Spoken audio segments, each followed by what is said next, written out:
Welcome back. So, I want to talk about the LA Kings today. The LA Kings had won 5 in a row, and on January 10th, that winning streak put them at a record of 24, 10, and 5. Really, they were within striking distance of first in the division. They were playing some of the best hockey in the National Hockey League. And in December, they had wins against teams like Dallas, Minnesota, Edmonton, and then in early January, they had wins over New Jersey, Tampa, Winnipeg. They looked really, really good. And that game in Winnipeg was the end of that 5 game winning streak. They controlled Winnipeg in Winnipeg. It was fantastic. But it feels like there's been a giant power outage with the Los Angeles Kings since then. The rest of the month of January has not been kind to them. So it starts with a game at Calgary against the Flames where they lose 2-1. Now they led that game 1-0 after the first. Moverara had the goal there. And I thought to myself at the time, well, they got the big win over Winnipeg. Maybe they overlooked Calgary. But Edmonton, they hate Edmonton. They lost that one 1-0. It was scoreless after the first. There's a goal in the second. That's all it required for the Oilers. Darcy Kemper saves 29 out of 30. But again, looking at that, I could say, well, it just shows Edmonton's one of the best teams in the league. LA kept it close. And then to show that maybe LA wasn't in that much trouble, they go into Vancouver and they just destroyed them 5-1. The game wasn't close. One of the worst games Vancouver's played all year. One of the best games LA's played all year. And it was 3-0 for the Kings after the first. There was no doubt that the LA Kings were winning that game. Turcotte had 2 goals and an assist. It looked like things were going well. Maybe the scoring was picking up. And if Turcotte, was finally going to start producing the way that we thought he would before he reached the NHL level, everything was good. Then they go to Seattle and they lose. They lost that one 4-2. That one was tied 2-2 after the first period. Darcy Kemper saves 18 out of 21 in that game. And the goaltending generally has been still pretty good for LA throughout these struggles, but that was 3 losses in 4 games there. Then they come home. They're playing against Pittsburgh. Great.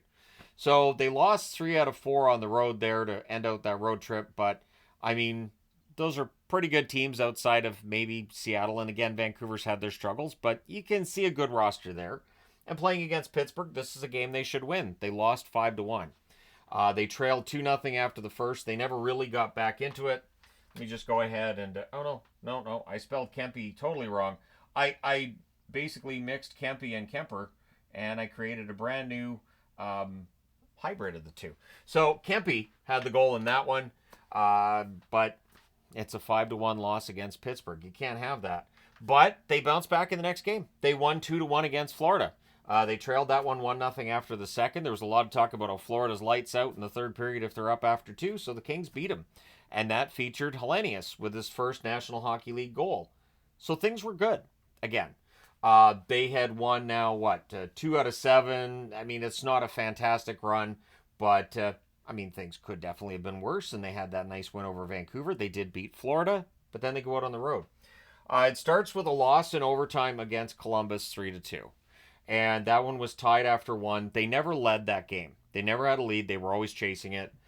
Fiala had 2 assists, so he assisted on both goals that the LA Kings had. And then they lose in Detroit 5-2.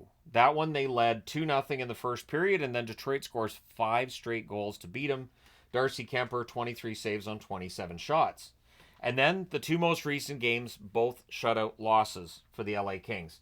They lose 3-0 against Florida. They lost and trailed 1-0 after the first.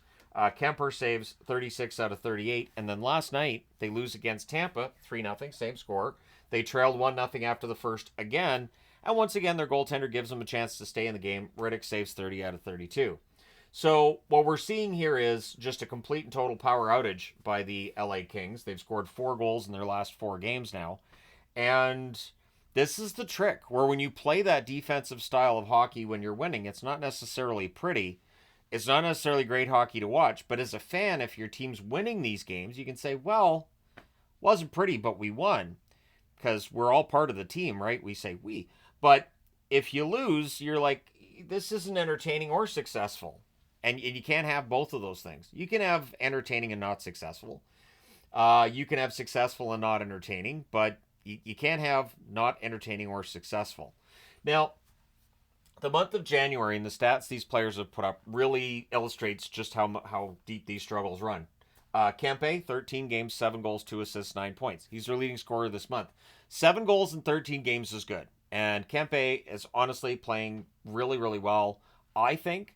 The problem really isn't Kempe, it's just the rest of it. Fiala, 13 games, 2 goals, 5 assists, 7 points, so a little above half point per game. But I think Fiala's expected to produce more than that. Turcotte, 13 games, 3 goals, 2 assists, 5 points. Well, 3 of those 5 points were against Vancouver, so he's had 2 points the rest of the month. Spence, 13 games, 1 goal, 4 assists, 5 points. Jordan Spence is playing well. He's got a +4 over that time period. So he is playing well. Byfield is struggling. 13 games, 3 goals, 1 assist, 4 points. He's a -7 over that same time period. So huge swing from +4 to -7. Danault is struggling offensively. 13 games, 1 goal, 3 assists, 4 points. And then you got Mikey Anderson. 13 games, also 1 goal, 3 assists, 4 points. Anderson, a -6. And when Anderson's playing well, his defensive numbers are quite good. It's been a struggle for him. Then you got Kopitar, and we may be reaching that uncomfortable conversation. Kopitar has 4 assists in 13 games. He's still good defensively. He is, and I believe that. But he is 37 years of age, and we may be looking at the decline of Anze Kopitar at this point in time. We may very well see Anze Kopitar out of the league in a couple years. He is 37, and so the production that we can normally count on from Kopitar, where he's going to be your number one scorer in LA, those days may be behind him. And then the question becomes, who's the next guy who's going to lead LA? Is Kempe going to have to be the one? Byfield is not in that position right now, and I think by now the expectation was Byfield would be that guy. Byfield had a good year last year, but this year has not been an improvement over last year. And then you've got Mo Verari, 13 games, 1 goal, 2 assists, 3 points for him. Clark, 11 games and 3 assists. One of the reasons that he's been pulled out of the lineup as a healthy scratch is because he's been having his struggles, but everybody else has as well. If you're going to take everybody out of the lineup that's been struggling this month, you're going to have the Ontario Reign out on the ice because a lot of the Kings are not going to be eligible for those games. Warren Foegele really exemplifies that. 13 games, 1 goal, 1 assist, 2 points. I love Fogel's work ethic. I do. And he's still working really hard. Just there's no points. Trevor Moore had apparently a career year last year. He has 2 assists in 12 games over the month of January. And it's too bad because I like Moore a lot, but the offense just hasn't been there. And LaFerriere, the offense has died. 2 assists in 9 games this month. So the other one I wanted to highlight was Drew Doughty. He's only 2 games back. Very small sample size, but he's 35 years of age. He does not have points in those 2 games, and he's been a -4. Now, keeping in mind, you're going to be a minus because they've had 6 goals against and 0 goals for, but I'm just pointing out that Doughty hasn't really tipped things back in favor of the LA Kings. Getting Doughty back for these most recent 2 games, the idea was, hey, we get back our guy on the blue line, we're good, and it just hasn't worked out that way. So in the month of January, they're 5-7-1. They're buoyed by the fact that they had 3 wins to start off the month, right? But their goal scoring really shows you that there's a problem. 1.69 goals per game this month. Goals against are good. 2.31 goals against per game. They're not allowing a lot of goals. They just don't score. And there are players here who may have a little bit more offense to give, but this is where, if you've been convinced that the way Rob Blake's built this team doesn't necessarily work, you may have an argument to make here. This is a team that does not have that star forward that can take over a game. Kopitar, I don't think, is going to be doing that the rest of the way. Who knows? Maybe the 2 weeks off, that 2-week break, will help to rejuvenate some of these players. Maybe Kopitar comes on like a house of fire when we're done with the break. But there's a lot of maybes in there, and maybes don't get you into the playoffs. Now, under Jim Hiller, and this is definitely worthy of a look. 21-12-1 after he took over last year, a .632 points percentage. This year, 26-17-6. It's a .592 points percentage. Like I said, it's not entertaining hockey to watch, and now it's not successful. So I don't know how long this goes with Hiller. I don't know if they keep Hiller on till the end of this season. Maybe they do. But this is when you play that 1-2-2 or 1-3-1, and you play that kind of trapping style of hockey, when it's unsuccessful, everything gets really kind of ugly. And it feels like that's where we're at right now. And the Kings need some sort of a change in their approach to the offensive side of the game, I think, because 1.69, are you serious? The power play is pathetic, 11.5%, and the penalty kill, 83.8%. The defensive numbers are still there, but if it involves creativity and offense, it's gone. I talked last season about the style of hockey the Kings played and how ugly it was, and I had people telling me, well, you're a Canucks fan, and they always beat the Canucks, and there it is on the board again for proof. But this is the thing. You get into that ugly kind of hockey, and it's not necessarily always successful, because when you're playing defense, it means you're not scoring goals. So if they were scoring 1.69 goals per game, but they were only allowing one per game, then great. But that's not how things work. So they definitely need to change their strategy, I think, because this clearly doesn't work. They've lost 4 in a row now. And tomorrow it gets worse, potentially. Because tomorrow they're in Carolina. Carolina's playing well. They've got Freddie Anderson back. They're excited. They've got Ranton in there. There's a rejuvenation with this club. Carolina's playing much better than they did in December.